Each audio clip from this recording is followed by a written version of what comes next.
Napanatiling maayos ang ancestral house ni President-elect Rodrigo Duterte.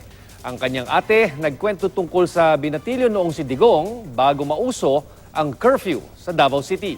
Saksi si Ian Cruz.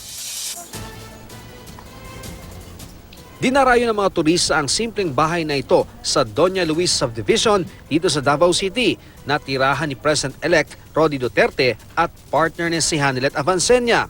Pero lingid sa kalaman ng marami, sa antigong bahay na ito na halos gawa sa kahoy, nagbinata ang incoming president. Nasa ibang subdivision ang ancestral house ng mga Duterte. Kita agad sa harap nito ang isang tindahan na pag-aari noon ni Nanay Soling o Solida Duterte, ina ng incoming president.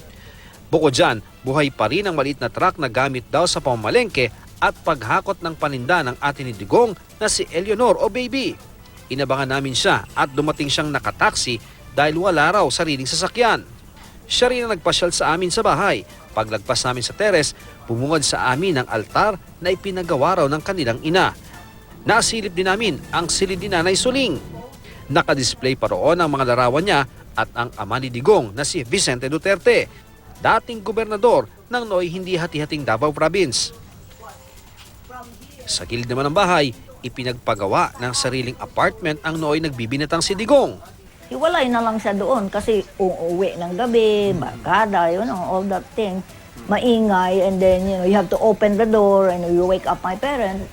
Ngayong president-elect na ang kapatid, wala raw magiging papel si Baby pero handa namang tumulong at laging payo niya sa nakababatang kapatid. Just that he remains the same persona that his parents raised him. Mula sa Davao City, ako si Ian Cruz ang inyong saksi.